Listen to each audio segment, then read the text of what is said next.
और इसके बाद में वचन के द्वारा फिर हम हमारे संडे स्कूल के बच्चों का भी कुछ प्रोग्राम है, उसमें भी आप वचन के द्वारा हम सीखना समझने पाते हैं। आइए डॉक्टर साहब आप शेयर करिए। वो मेरा आवाज़ ज़रा धीमी है डॉक्टर साहब, दो माइक लगा। हाँ नहीं नहीं, आपका वॉइस बहुत रोहित देख अच्छा भाई। हेलो हेलो हेलो, ठीक है। पहले हम दुआ करेंगे। प्यारे जीवते परमेश्वर, राजाओं के राजा, प्रभुओं के प्रभु, जैसे हैं जिस परिस्थिति में वैसे तेरे सामने आते हैं प्रभु, तेरा धन्यवाद स्तुति करते हुए आते हैं प्रभु। आज के दिन के लिए धन्यवाद करते हैं तूने हमको दिया कि हम तेरे भवन में इकट्ठा हो सके प्रभु। भले मौसम एडवर्स था, बारिश ज़्यादा थी, लेकिन फिर भी तेरा प्यार हमें यहाँ खींच लाया, इसके लिए हम धन्यवाद करते हैं प्रभु। और मैं इसके लिए धन्यवाद करता हूँ कि प्रभु हम जो वचन तेरे सामने रखते हैं वो हमारे दिल को छू। तेरा वचन जीवन बदलने वाला वचन है प्रभु, और उसके लिए धन्यवाद करते हैं। दुआ विनती को यीशु मसीह के मीठे प्यारे नाम से मांगते हैं, आमीन।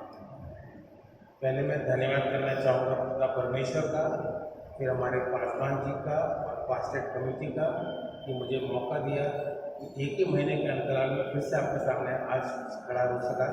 और मेरे अंदर हमेशा एक जिज्ञासा रहती है कि मैं कब यहाँ पर खड़ा हूँ। जब पास्टर साहब की आँख मुझसे मिलती है तो मैं कहता हूँ पास्टर मैं, पास्टर कहते हैं हाँ आ जाइए। तो लास्ट टाइम मैंने सेल्फ प्रोक्लेम नहीं करके डेट मांगी उनसे, पर प्रभु की महिमा हो। और आज का वचन जो है ना बहुत ही सामर्थ्य वचन है, और ये वचन सबसे ज़्यादा मेरे जीवन के लिए है। आप लोग के जीवन को छुएगा मैं जानता हूँ, लेकिन मेरे जीवन को छू रहा है, मेरे जीवन को छुआ है और मेरे जीवन को बदल रहा है। और प्रभु के वचन में जो हमारी ट्रेनिंग होती है वो कभी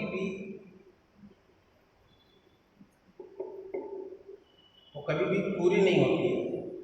ये ट्रेनिंग प्रोग्राम लाइफ लॉन्ग है और चलती रहती है। अभी हम लोग सब चर्च आ रहे हैं बहुत सालों से, मुझे शायद 50 साल 60 साल चर्च के हो गए, आप लोग कई सालों से आ रहे हैं। लेकिन कई बार नोटिस करते कि हमारा जीवन जहाँ था वहीं है, और सबके मुँह से एक ही शब्द सुनता हूँ मैं, कुछ हमारे जीवन में हो ही नहीं रहा है। कुछ होना चाहिए, कुछ करना चाहिए। प्रभु क्यों नहीं हमारे जीवन में चेंजेस ला रहा है? फिर हम अगर देखते हैं उसका जीवन बड़ा अच्छा है, मेरा जीवन क्यों थका हारा हुआ जीवन है? और इसके पीछे सिर्फ एक छोटा सा रहस्य है कि प्रभु के वचन को हम सुनते हैं कानों से और वहीं से उड़ जाता है। आधे घंटे का पूछो क्या प्रचार किया, कोई 10 शब्द भी बोल नहीं सकता। कुछ लोगों का वहाँ से दिमाग में जाता है, जो बोलते हैं हाँ गिलबर्ट साहब बोल रहे हैं, वो बाइबल में लिखा हुआ है, अपनी मनगढ़ंत कहानी नहीं बोल रहे हैं, तो वो दिमाग तक पहुँच गया। और दिमाग से भी शाम तक, जब मैं शाम को अपने ब्रदर इन लॉ से मिलता हूँ, क्या प्रचार किया? हाँ आज पास्टर साहब ने 3 पॉइंट बताए थे। पहला पॉइंट ये था, दूसरा 2 बजे अतिरिक्त क्या था दूसरा पॉइंट? यानी कि शाम तक वचन गायब हो जाता है, क्योंकि वो दिमाग में था, दिमाग से उड़ गया। अब उसका थर्ड स्टेज है, जब तक वो वचन आपके हृदय में नहीं पहुंचेगा कुछ करने वाला नहीं है। इस बात को सब लोग गांठ बांध के रख लीजिए। जो यंग जवान लोग हैं, आप लोगों को आगे बढ़ना है, उसका एक ही सिंपल सा सॉल्यूशन है, वचन को पढ़ो, सुनो, दिमाग में आने दो और दिल में जाने दो। और सबसे ज़्यादा लंबा और कठिन रास्ता है दिमाग से दिल तक पहुँचेगा। और जब तक वचन आपके दिल में नहीं पहुँचेगा, आपका जीवन जैसा पहले था आज भी वैसा रहेगा, और 10 साल के बाद भी सेम स्टेज पर रहने वाला है। ये बात मैं अपने लिए पहले कहता हूँ। कई लोगों को लग रहा है मैं औरों को बोलूँ, नहीं, मैं अपने लिए पहले कहता हूँ कि मैंने इस चीज़ को अनुभव अभी करना शुरू किया है। अब थोड़ा कोशिश करके बढ़ने की कोशिश कर रहा हूँ, क्योंकि सिर्फ एक चीज़ है जो आपको दुनिया में आगे बढ़ा सकती है, प्रभु का वचन। क्यों प्रभु का वचन? क्योंकि प्रभु का प्रभु है। कई लोग कहते हैं प्रभु मुझे दर्शन दे, प्रभु मुझसे बात कर, प्रभु मुझे कुछ बता। हमारी ये दुआ रहती है, हर यंग जवान की दुआ रहती है, प्रभु मेरे जीवन में कुछ चेंजेस ला, प्रभु मुझसे बातें कर, मुझे दर्शन दे, वो लाइट दिखा मुझे। अरे प्रभु कहते हैं तेरे हाथ में वचन है, जब तू वचन को पढ़ रहा है तो मैं हूँ, और वो वचन आपके अंदर घुसता है, प्रभु की सामर्थ घुसती है। तो प्लीज़ सबसे मेरी रिक्वेस्ट है, इस पॉइंट को ध्यान दीजिए और अपने अंदर समा लीजिए। और मैं चाहता हूँ कि 2024 25 अगस्त के बाद आपका जीवन वैसा थका हारा जीवन नहीं होगा। आप किसी से ये नहीं कहोगे कि मेरे जीवन तरक्की क्यों नहीं हो रही है, मेरा जीवन बदल क्यों नहीं रहा है, मेरे जीवन को चेंजेस क्यों नहीं आ रहे, और क्यों मेरा जीवन थका हारा हुआ बीमार जीवन है। पिछले 2-3 महीने से मेरे हाथ में बहुत दर्द था, कुछ कारण पता नहीं, सब कुछ नॉर्मल था। शैतान का तरीका है कि तुम जब उसके नज़दीक जाओगे तो तुमको छोटी सी बड़ी सी तकलीफ देगा, और तुम्हारा ध्यान अपने आप प्रभु के वचन से हटके उसके ऊपर जाएगा। हाय मेरा हाथ, क्या हुआ, क्यों हुआ, क्या हुआ, क्या है, बस आप उसमें उलझे रहोगे, प्रभु में ग्रोथ आपकी स्टॉप हो जाएगी। तो आज का जो वचन है वो प्रीचिंग के अलावा टीचिंग ज़्यादा है, शिक्षा देने वाला। और प्लीज़ छोटे छोटे पॉइंट्स लिखे हैं, आप लोग ध्यान से सुनिएगा, बाद में दे दूँगा, इसे ज़िराक्स करके रख सकते हैं। बहुत ही सामर्थ्य है। एक कहानी है कि एक बिल्डर ने बहुत से लोगों को बुलाया घर दिखाने के लिए, तो 2 घर खड़े कर दिए, दोनों घर सेम दिख रहे थे।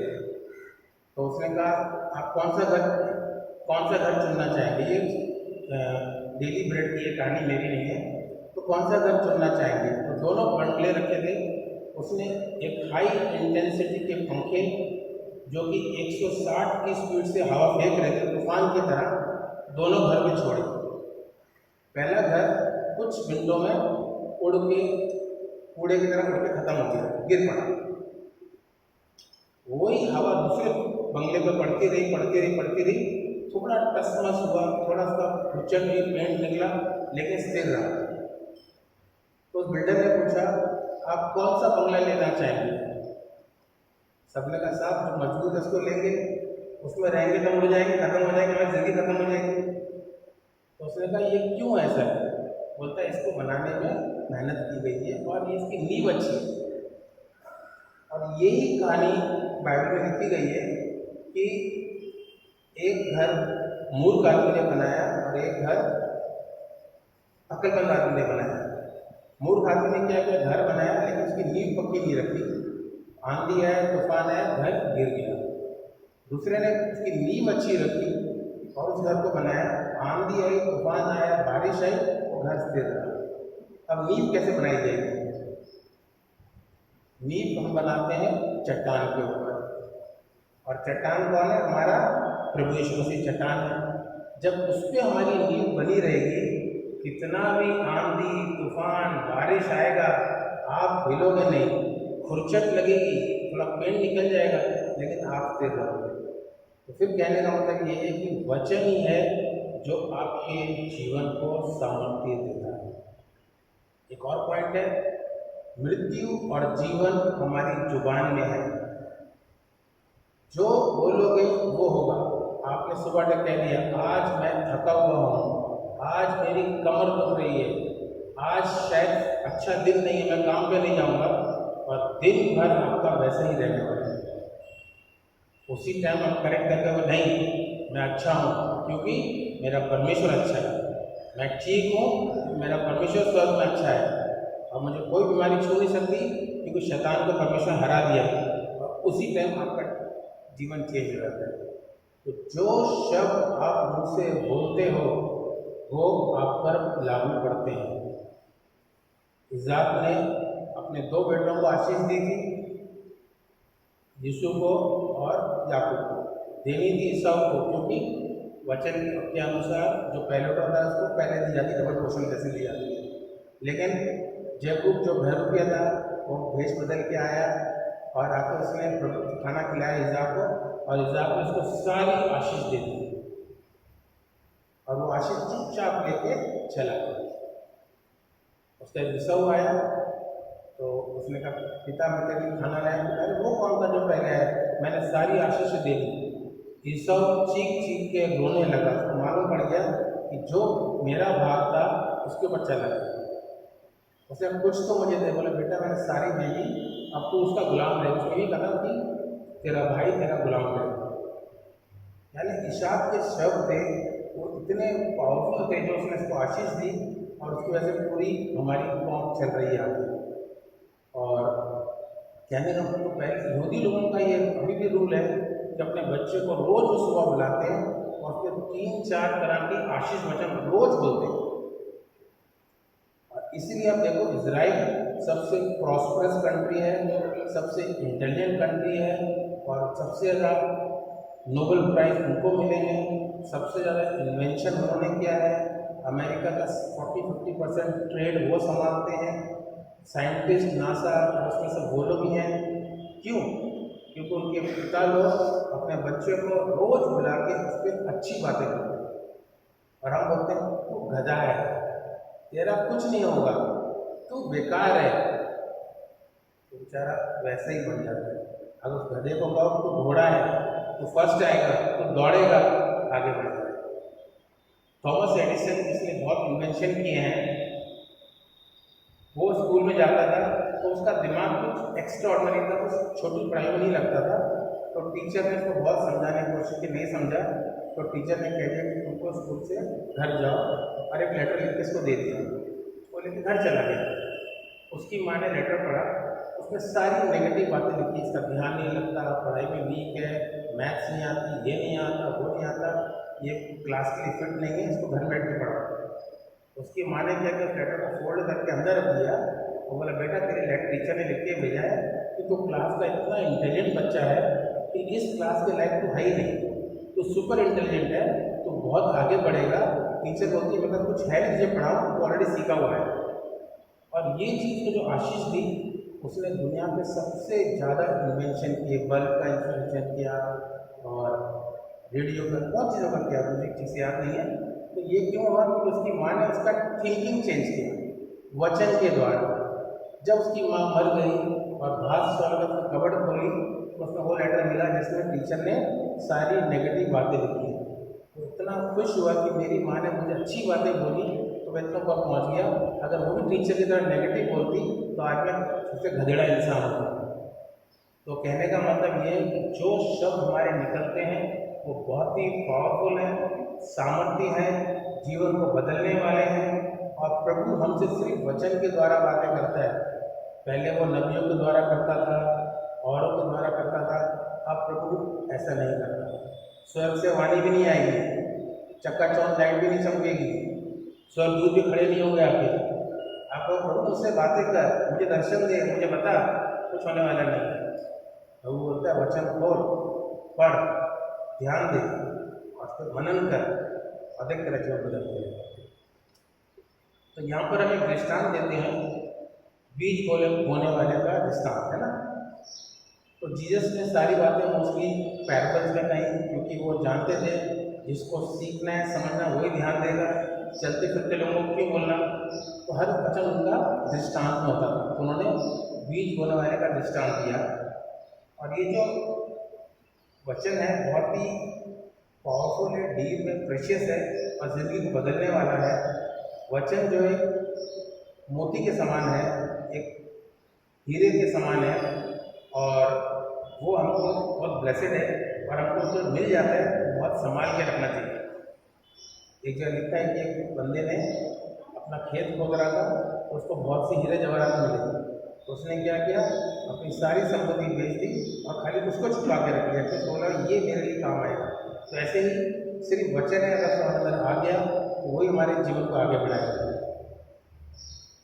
तो वचन को हमेशा सुनते रहना है, बोलना है और उसे मेडिटेट करना है और इस तरह से हमारा विश्वास बढ़ता है। लिखा है कि विश्वास सुनने से आता है और सुनना किससे?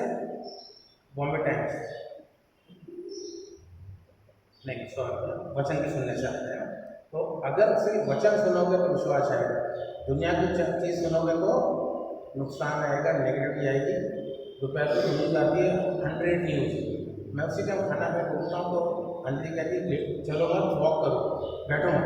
वो 100 सुनता हूँ, 100 की 100 खाली negative negative negative negative 100 point जो पूरे दिन में आज देश में वो बताता है, और उसका माइंड इतना करप्ट हो जाता है कि क्या सुन लिया। तो सोशल मीडिया, टीवी एक जगह है, वो जीवन बदलने वाला नहीं है। आप दुनिया की वर्ल्ड की बेस्ट न्यूज़ आके यहाँ डिक्लेयर कर दो, सब कहेंगे बहुत इंटेलिजेंट बंदा है, क्या खोज के लाया, पर आपका जीवन नहीं बदलेगा। जीवन बदलेगा सिर्फ प्रभु का वचन। ठीक है sir?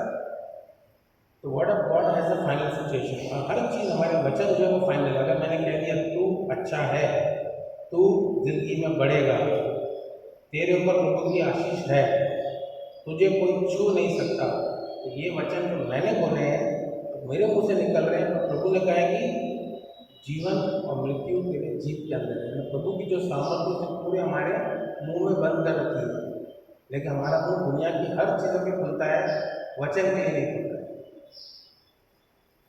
Word of God is truth, सच्चाई है, उसको सुनना है, पढ़ना है, मेडिटेट करना है, विश्वास को बढ़ाना है, और फेथ ही वो चाबी है जो हमारे जीवन को बदलती है। अब बीच वाले दृष्टांत में हम चार तरह की भूमियों को देखते हैं, और हमको यही देखना है फिलहाल कि मेरी भूमि कौन सी है। हम देखते हैं कहीं कहीं पथरीली भूमि होती है, कहीं कटीली भूमि होती है, कहीं रेतीली भूमि होती है, और कहीं उपजाऊ भूमि होती है। तो अब देखो, जब उपजाऊ भूमि होती है वहीं पर फसल लहराए है ना। तो हमको जज करना है कि मेरे जीवन में अगर फल नहीं आ रहे हैं तो मेरी हृदय नाम की जो भूमि है वो सही नहीं है। लेकिन किसान क्या करते हैं, पथरीली जमीन को भी जोत के, खोद के, नराई करके, चराई करके उसको नरम बना सकता है, तो हम भी चेंज कर सकते हैं। तो वचन सीड जो है, बीज बोने वाला आया, तो वचन जो है वो सीड जो है वर्ड ऑफ गॉड है, प्रभु का वचन बीज है। अगर आप बीज को इस पुलपिट पे रख दो 6 महीने के लिए, इसको नहीं, 6 महीने का तो सूख जाएगा, वैसे ही रहेगा, कुछ नहीं होगा। और यहीं थोड़ी मट्टी डालकर पेड़ पर बीज को डाल दो, थोड़ा उसको पानी मिलेगा, थोड़ी धूप मिलेगी, तो उसमें से फल आना शुरू हो जाएगा। तो बीज जब तक अंदर जाके जन्म नहीं लेगा तब तक उसका असर दिखाई देने वाला नहीं है। तो बीज जो है प्रभु का वचन है। सोअर, बीज बोने वाला कौन है? परमेश्वर है। परमेश्वर ने हर एक के अंदर एक मात्रा में बीज बोया है। अब हमको अपनी ज़मीन देखना है कि सही है कि नहीं है, फल लाने लायक है कि नहीं है। तो यीशु मसीह गॉस्पेल में सोअर दिखाया गया है, और अब हम लोग भी बीज वाले बन चुके हैं, क्योंकि हम जब दूसरों को कलाम बांटते हैं तो हम उनके जीवन में जाके बीज बोते हैं। इवेंजलिस्ट लोग भी यही करते हैं, मिशनरी लोग भी यही काम करते हैं। ज़मीन हमारा हृदय है। हृदय 2 तरह का होता है, रिसेप्टिव या डिस्ट्रैक्टिव, ग्रहण करने वाला या तिरस्कार करने वाला। जो ग्रहण करेगा बीज अंदर जाएगा, तिरस्कार करोगे बाहर निकल जाएगा। 4 तरह की जमीन का दिखाया गया। पहली जमीन की राह के किनारे डाला गया। ये मैंने इतनी बार पढ़ा है, इतना बार समझा, प्रभु ने इसको समझाया कि पहला पैराग्राफ प्रभु ने समझाया, लेकिन हम उसको खाली कहानी के तौर पर पढ़ के छोड़ देते हैं। प्रभु मुझसे क्या कहना चाह रहा है तो मैं नहीं देखता, अपना मैं मुआयना नहीं करता कि मेरी कौन सी ज़मीन है, और ज़िंदगी चलती रहती है। हमारा एक ही फॉर्मूला है, जो चर्च नहीं आते उनसे मैं अच्छा हूँ, जो चर्च आते हैं दान नहीं देते उनसे मैं अच्छा हूँ। चर्च में आके कुछ लोग पीछे बैठे रहते हैं, मैं आगे बैठता हूँ, मैं अच्छा हूँ। कुछ लोग गाना नहीं गाते, मैं तो गाना गाता हूँ। तो हम दूसरे से कंपेयर करके सोचते हैं हम अच्छे हैं उससे, लेकिन वो सब नहीं चलता है। प्रभु हमारे हृदय को सिर्फ जांचता है। प्रभु की जांचने का एक ही तरीका है, तुम्हारे स्वरूप को नहीं देखेगा, डिज़ाइन को नहीं देखेगा, साइज को नहीं देखेगा, सिर्फ तुम्हारे हृदय को देखेगा।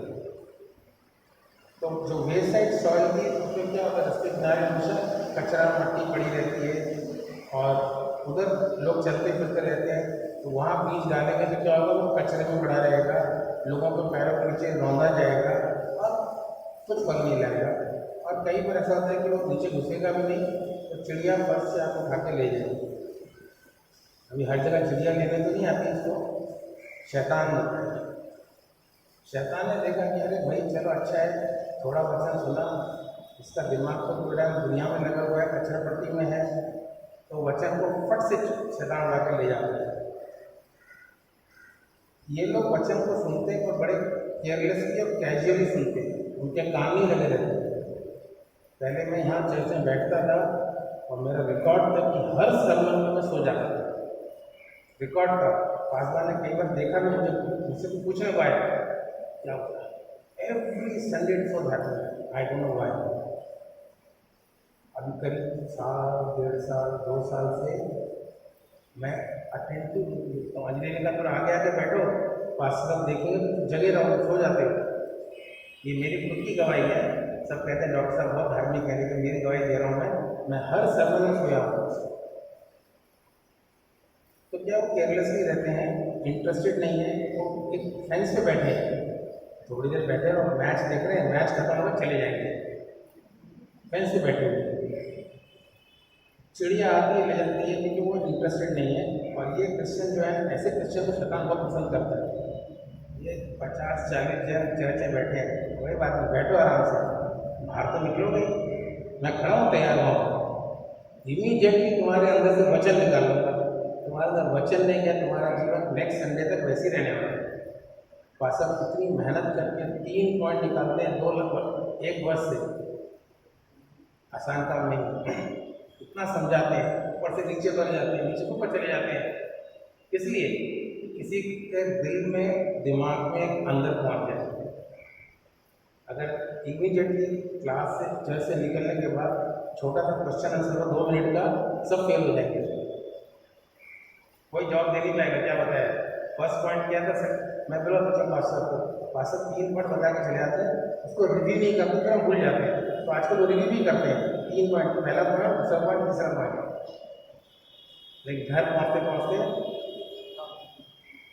क्या, यानी ये मेरी कहानी आप लोग कैसे नहीं होगी, आप लोग बहुत अच्छे लोग हैं। शैतान कहता है ठीक है, इनको 1-2 घंटे की फेलोशिप करने दो, बाहर आएंगे, बाहर आके फिर क्या करेंगे, सबका ध्यान कहाँ जाता है पहले, समोसा। आज समोसा है कि नहीं, वाह भाई वाह, चाय है कि नहीं, सारी दुनियादारी मतलब वचन की है भाई साइड में, फिर समोसा फोकस रहता है। फिर हर एक को दिखा रहे हैं जय मसीह, जय मसीह, जय मसीह। फिर समोसा खाया, कुछ लोग चटनी डाल डाल के खाते हैं, वाह क्या मजा मारते हैं, लेकिन वो एक उनका रिचुअल हो जाता है कि भाई हम आए तो चर्च में समोसा खा के जाएंगे। अंजलि कहती है चर्च का समोसा चाहिए, मैंने क्यों, बोलता ब्लेसेड होता है, मैंने खाइए। तो इमीडिएटली वो आपके वचन को स्नैच कर लेता है, और वचन आपके हृदय में, उसको मालूम है अगर ये वचन इसके हृदय में 15 मिनट, आधा घंटा, 1 घंटा भी रह गया तो ज़मीन पकड़ लेगा, जड़ पकड़ लेगा। उससे पहले ही निकाल दो भैया, अंदर पहुंच गया, उसका जीवन फिर दुनिया में भर जाएगा और मेरे से तेरे चुंगल में आ जाएगा। तो शैतान ये कोशिश करता है कि वचन उसके हृदय में दबने ना पाए, सिंक ना हो, और अगर दब गया और पहुँच गया तो फ्रूट लाएगा। तो शैतान कोशिश करता है उसको जल्दी से जल्दी निकाल दो। आज बारिश है, मास्क हमने यहाँ से जाएंगे, लेकिन वहाँ से समोसा के बाहर निकलेंगे ना, शैतान वचन निकालने का रहेगा। अगले संडे अगर मैं फिर से खड़ा प्रीच करने के और क्वेश्चन पूछूँ तो पता नहीं कितने लोग पास होंगे ना। तो मेजॉरिटी जो है, मेजॉरिटी क्लास चर्च के 70-80% लोग इस कैटेगरी में आते हैं। नंबर 1 मैं हूँ, आप लोग कुछ लोग हो सकते हैं, मैं कह नहीं सकता, लेकिन मेजॉरिटी लोग इसी कैटेगरी में आते हैं। और शैतान बड़ा खुश होता है कि ये बड़े अच्छे कैजुअल क्रिश्चियन है, 2 घंटे के क्रिश्चियन है, वचन निकाल लो, वचन गया तो बदल जाएगा, बदल गया तो 4 दिन को चर्च में और लेके आएगा, इसलिए हमारा चर्च खाली है। अभी जाकर एक पास्टर साहब का सुनता हूँ मैं, सचवान, अंकित सचवान, वो 3 घंटा वचन देते हैं, इतनी ज़बरदस्त टीचिंग करते हैं दिल्ली में, और 14 साल के अंदर उनकी चर्च में 10,000 लोग चर्च में आते हैं, यंग लड़का 34 का, और सबको बस ये सोचता है वचन वचन वचन, ग्रोथ हो रही है। अगर कोई भी बताया मैंने केवल पढ़ा रहेगा तो ऐसे रह जाएगा, अंदर जाएगा तो फल लाएगा और वो सूख जाएगा। और इसीलिए सब लोग, बहुत लोग थका हुआ हारा हुआ जीवन जीते। अगर वो हार खाओ तो सब हारेंगे, कि सबका जीवन थका हुआ हारा हुआ जीवन without any fruits. Second type of soil जो है वो पथरीली जमीन में डाला गया, रॉकी जमीन में। तो पथरीली जमीन में क्या होता है कि पत्थर होता है, थोड़ी सी काई या ग्रीनरी होती है, लेकिन उसमें वो मट्टी नहीं होती है, तो बीज पड़ता है अंदर घुस नहीं पाता क्योंकि उसमें मट्टी बहुत थोड़ी है। लेकिन थोड़ी मट्टी में भी अब देखो बरसात में, हेलो भाई साहब आँख खोल लीजिए, आप आँख खोल लीजिए, अच्छा रहेगा। ये शैतान का काम है, पहला काम करना शुरू कर दिया उसने अंदर ही।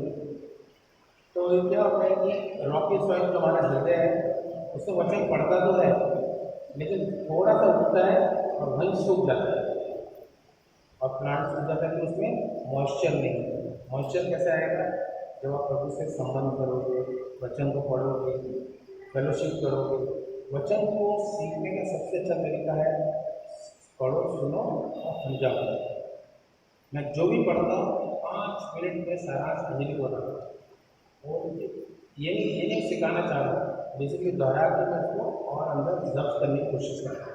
तो जब भी कोई वचन पढ़ते हो, दिन भर पढ़ो, कोई भी सामने आए उसको 2 शब्द बोल के समझाओ, तो आपका रिविजन हो जाएगा। तो रॉकी सॉइल जो हमारा हार्ट है वचन को सुनता है, लेकिन मट्टी कम होने की वजह से जड़ नहीं पकड़ता और वो थोड़ी देर में सूख जाता है। जब दुनिया की गर्मी आती है, दुनिया की प्रॉब्लम आती है, तो एकदम इमीडिएटली छोड़ देते हैं।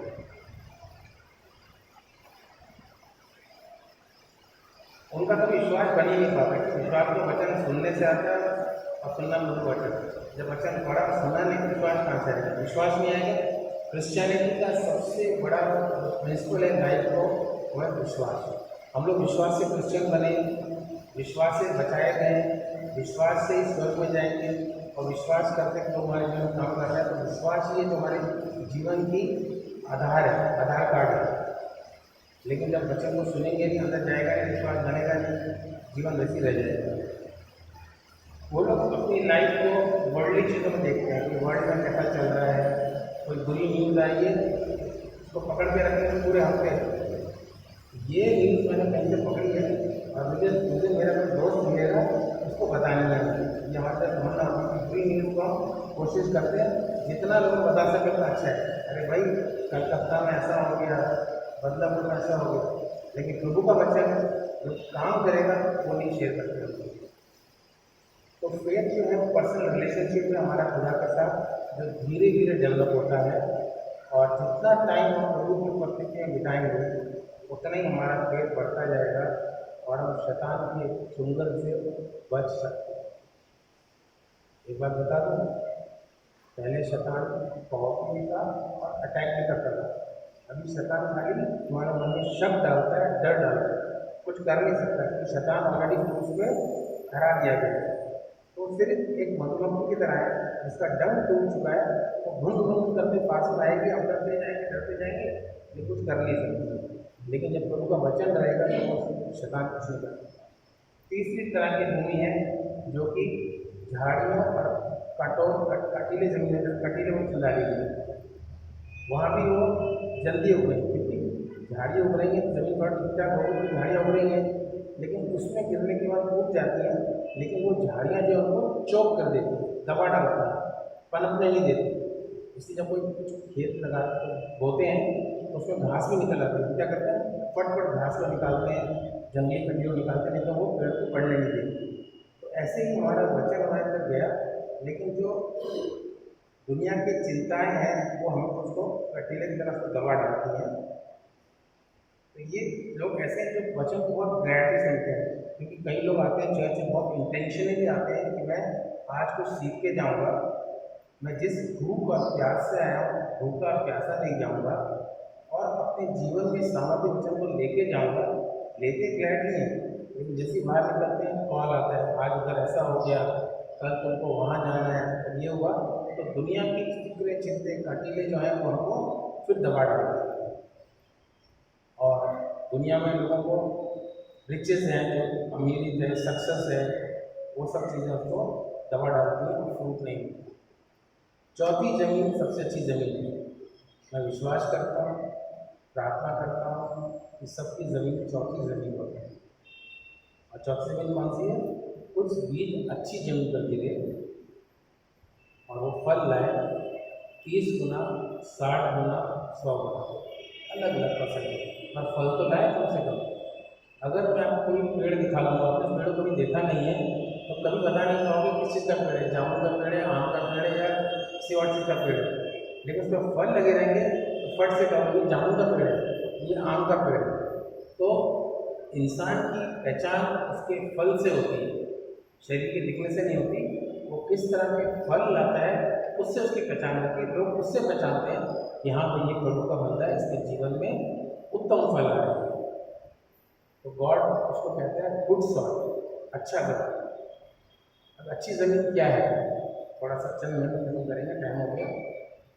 There heart and minds are always thinking with God. उनका हृदय और दिमाग और मन हमेशा खुदा की तरह सोचता है, दुनिया की तरह नहीं सोचते, खुदा की तरह सोचता है।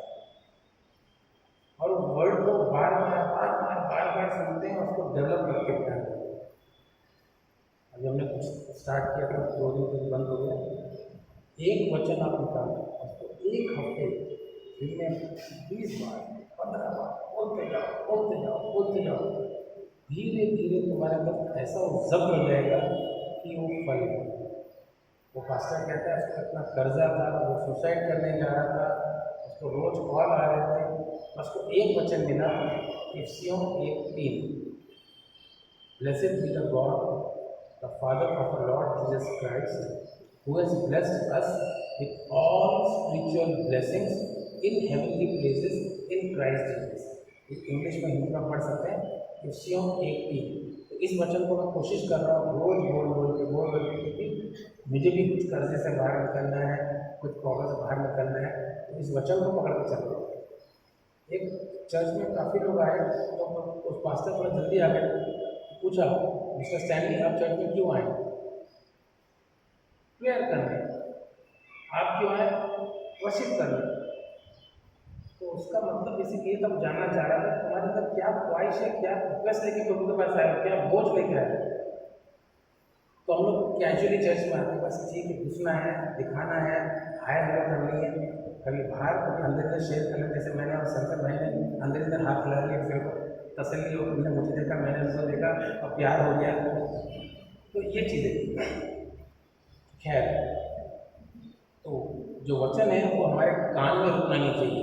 अभी सबके कान में पहुंच चुकी आवाज़, पहुंच रही ना भैया, कान में आवाज़ सबके पहुंच रही है, वहीं रुकना नहीं चाहिए। वहाँ से कहाँ जाना चाहिए? दिमाग में जाना चाहिए। और दिमाग से कहाँ जाना चाहिए? हृदय में जाना चाहिए। और हृदय ही अच्छी ज़मीन है जहाँ फल है। From ears it goes into the head, from head it goes into the heart, it sinks inside, and heart is healthy। तो वर्ड को ग्रहण करते हैं। हाँ, ये भी जरूरी है। अगर आपका हार्ट हेल्दी नहीं है, हेल्दी मतलब दुनिया की चमक में लगा हुआ है, दुनिया की दौड़ धूप में लगा हुआ है, दुनिया की चीज़ पाने की कोशिश कर रहे हो, तो वो हेल्दी हार्ट नहीं है, तो वचन नहीं पहुँचेगा। तो हार्ट को पहले तैयार करना है, उसके अंदर कोई भी करप्शन या नेगेटिविटी नहीं होना चाहिए। बहुत से लोग के अंदर नेगेटिविटी बहुत होती है। Their belief is strong on the Lord, जानते हैं कि प्रभु मेरा जीवन का हर चीज़ मकसद है। उनके जो काम हैं अच्छे होते हैं, वो प्रभु के वचन पे मनन करते हैं और बोलते हैं।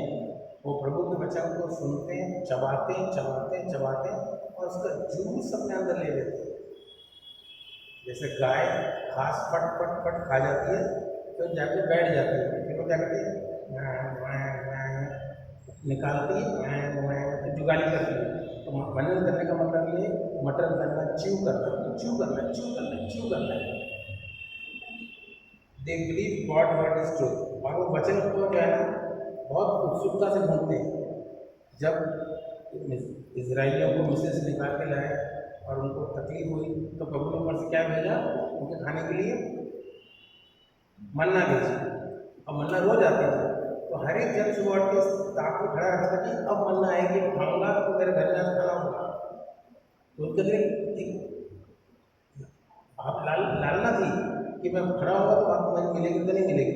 ऐसे हमको कोशिश करने से पड़ती है कि आज प्रभु मुझे क्या मन्ना देगा। अगर वो मुझे मन्ना देगा तो मेरी आत्मा तृप्त होगी, वही मैं सामर्थ्य जीवन जी सकूँगा। मन्ना नहीं मिली तो मैं गया काम से।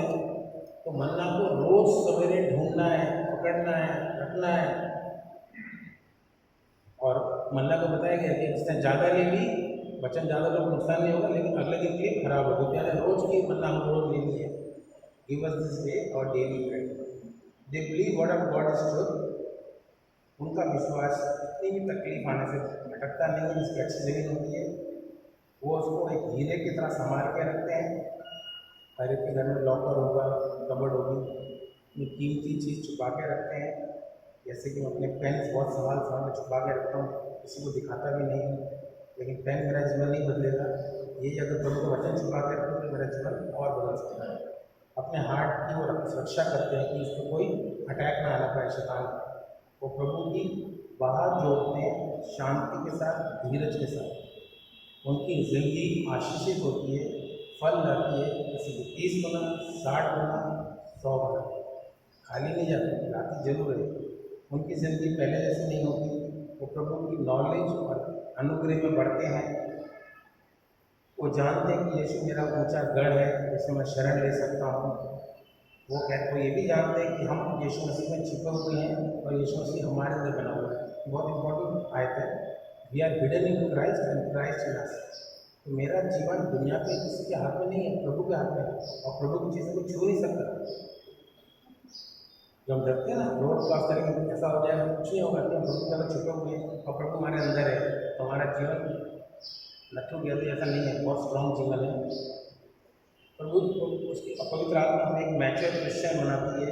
हम दुआ करने वाले योद्धा बन जाते हैं। जब हमारे अंदर वचन आ जाता है अच्छी जमीन से, तो वो क्या करते हैं, योद्धा बन जाते हैं। कितने लोग अपने चर्च के लिए प्रार्थना करते हैं डेली? वेरी करना चाहिए।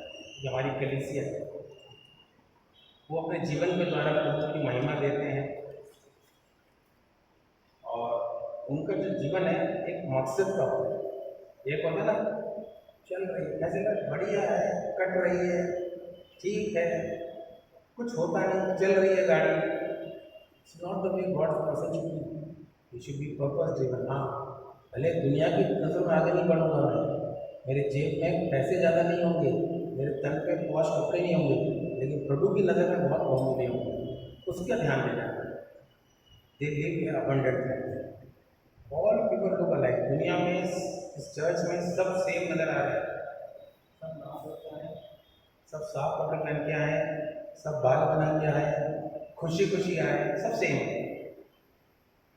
लेकिन तो सब सेम है, लेकिन जैसे ही बाहर निकलेंगे, अगर कोई सीसीटीवी कैमरा लगा दिया जाए, पास में कोई सीसीटीवी कैमरा लगा दें, तो हर एक का चरित्र और कैरेक्टर में पास को मालूम पड़ जाएगा 1-2 घंटे के अंदर। तो मेरे से बहुत होता है, जब मैं कह के निकलता हूँ आज मैं अच्छे से रहूँगा, किसी से आर्ग्यूमेंट नहीं करूँगा, प्रभु से झगड़ा नहीं करूँगा, बुरा नहीं बोलूँगा, निकलते टाइम ऑटो पकड़ता जाएगा नहीं जाएगा, काय को नहीं जाएगा भैया, क्या बात है, एकदम मेरी लैंग्वेज चेंज हो गई। इसका रीज़न ये है कि जैसे ही हम मुँह से कुछ अपनी पढ़ाई करते हैं, आजमाइश में हमें अपने आप को समर्पित करना चाहिए। प्रभु मेरे जीवन में कांटे हैं, तूफान है, मेरा नेचर ऐसा है, और मैं अपने आप को आपके हाथ में सौंपता हूँ। आप मेरे आगे पीछे दाएं बाएं बाड़ा लगाइए, शैतान की कोई युक्ति मुझे सफल ना होने पाए, क्योंकि मैं आपका चुना हुआ प्यारा सा बेटा हूँ, बेटी हूँ। ये कहोगे तो कुछ होगा नहीं, होगा भी तो आगे नहीं बढ़ेगा। पहले मेरी गाड़ी टच करता था, मैं उतरता था और दे धनाधन। अब मेरी गाड़ी हर महीने 2 महीने को टच करता है, तो प्रभु तेरा धन्यवाद है। प्रभु मेरी गाड़ी को नुकसान आप बिलीव नहीं करेंगे, उतर के देखता हूँ डेंट नहीं जाता। ठोकते हैं लोग, मुझे टच करते हैं, लेकिन कुछ होता नहीं, क्योंकि प्रभु से मैंने प्रभु मैं कुछ नहीं कर सकता, सब कुछ कर सकता। ये मेरी गवाही है। अब पिछले हफ्ते ही मैं गाड़ी लेके जा रहा था, सामने से स्कूटर वाला रॉन्ग साइड से आकर तो मेरे आ गया, मैंने ब्रेक मारा, ब्रेक से सडन लग गया, पीछे वाले आकर के ठोक दिया। प्रभु तेरा धन्यवाद, तुमने बचाया। वो पीछे वाला आया, अकल नहीं है, बुढ़े हो, क्या हुआ, सडन ब्रेक मारता है, और उसे कौन समझाए कि ब्रेक सडनली मारा जाता है। मैंने सामने वो आगे मारना ही पड़ा, अरे तूने फट से ब्रेक मार के मेरी गाड़ी पे टच कर दी, मेरा बम्पर हिल गया, तेरी गाड़ी कुछ नहीं हुआ। क्या है, प्रभु का धन्यवाद हो। तो अच्छा, तो जो फल जो है वो क्या है, वो पता है, जो गलातियों 6 उसमें दिए गए हैं, fruit of the spirits are love, तुम्हारे अंदर प्यार आएगा, जॉय, आनंद आएगा, शांति आएगी। सब शांति को ढूंढते हैं।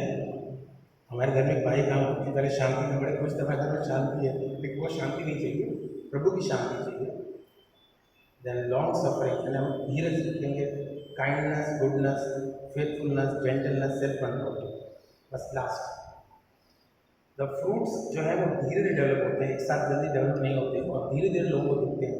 तो आप कहोगे मेरा जीवन में कुछ फ्रूट दिख नहीं रहे, धीरे धीरे भाई बीज अंदर पहुंचा है, नमी पहुंची है, अंकुर निकल रहा है, पेड़ को आने के लिए बाहर बनाएंगे। It requires total submission and dependence on God. और इस फल को लाने के लिए पूरी जिंदगी काफ़ी नहीं है मेरे भाइयों। 67 अभी भी फल नहीं इतना चाहिए, पूरे एक का कभी दिख जाता है, सीजनल फ्रूट आ जाता है क्रिसमस पे, न्यू ईयर पे, क्या करेंगे। The key is read word of God daily. Arunachal पढ़ती है, उनका डेली वचन पढ़ना मालूम पड़ता है उसको, जो से कि रोज वचन पढ़ती है। Meditate on word of God frequently, मनन करो, प्रभु का वचन हमेशा बोलो। जब किसी से बात करते हो वचन बोल के फिर बात करो, कम से कम उसका जीवन में कुछ तो चेंज आएंगे। प्रेज द लॉर्ड बोलना ठीक है, लेकिन प्रेज द लॉर्ड पे रीडिंग हो गया, कुछ वचन उसके बोलो, आज का दिन तुम्हारा आशीषित हो प्रभु के नाम से, फिर बात करो, वचन बोलो, डिक्लेयर करो। डिक्लेयर करना वचन को बहुत इंपॉर्टेंट है। जो आप डिक्लेयर करोगे, मुंह से बोलोगे, वो होगा। वचन पे विश्वास करो, विश्वास को बढ़ाओ, वचन को अंदर जड़ पकड़ने दो। हर डेड सिचुएशन में आप प्रभु का वचन बोलिए, जीवित हो जाएगा। एक पास्टर ने किया, 2 पेड़ लगाए घर में से, एक पेड़ को रोज सुबह से शराब दिया, सूखा पेड़ है, पत्ते नहीं है, क्या है, और दूसरे पेड़ का कितना हरा भरा है, कितना मस्त है, खिल रहा है, फूल रहा है। ये पेड़ बढ़ना शुरू हो गया, ये पेड़ सूख गया। यानी आपके मुंह में इतनी सामर्थ है, इतना पावर है, जो आपने बोल दिया वो होना है, होगा होगा, क्योंकि लिखा है। मेरे वचन मैं नहीं बोल रहा हूँ, मैं प्रभु का वचन बोल रहा हूँ। प्रभु का वचन क्या बोलता है? लिखा है।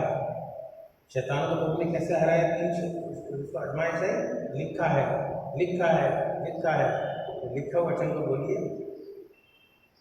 Speak God word in every dead situation, life change होगी। Abide in God with 3 things, word filled, वचन से भरे रहो, स्पिरिट फील्ड, आत्मा से भरे रहो, और प्रेज फील्ड की स्तुति करते हैं। आमीन। संडे स्कूल के बच्चों के लिए आप बताएं।